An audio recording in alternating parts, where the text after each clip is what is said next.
صاحب وہ کون سی چیزیں ہیں ایسی جو آپ کو بڑی انٹرسٹنگ لگتی ہیں اور بڑی انٹریگنگ لگتی ہیں جو ہمارا مذہب آلریڈی کہہ چکا ہے اور پھر سائنس نے ان کو آگے جا کے اب پروو کیا ہے؟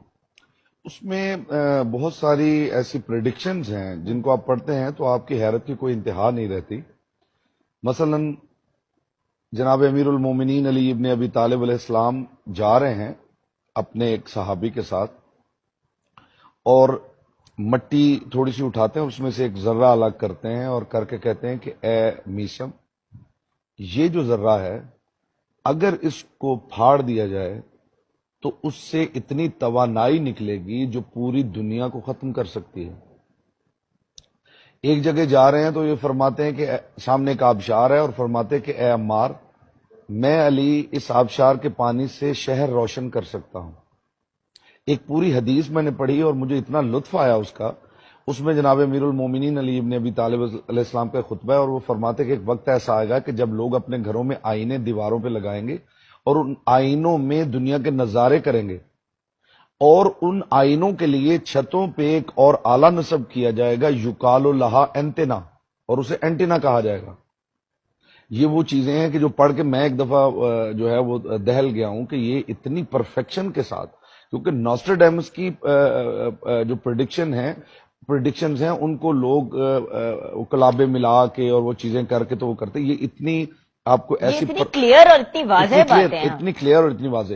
اسی طرح ایک جگہ صفین کے میدان میں بیٹھے ہوئے علی علیہ السلام جو ہیں وہ زمین پہ لکیر کھینچتے ہیں اور اپنے ساتھیوں سے کہتے ہیں کہ زمین کے نیچے ایک روغن ہے. روغن؟ جی، اس زمین کے نیچے ایک روغن ہے جس سے آگ جلائی جا سکتی ہے، اور ایک وقت آئے گا کہ جب لوگ اس روغن کو نکالیں گے اور اس کی وجہ سے سفر آسان ہو جائیں گے. اب یہ ایک انبار ہے پورا ان چیزوں کا جن کے اوپر کام جو ہے وہ اتفاق سے نہیں ہوا یا بدقسمتی سے نہیں ہوا. آپ ان کو پڑھتے ہیں. خود رسول خدا پیٹرول کی پرائسز پہ بھی کوئی پریڈکشن آ جاتی تو زندگی تھوڑی آسان ہو جاتی، لوگ اس حساب سے کماتے.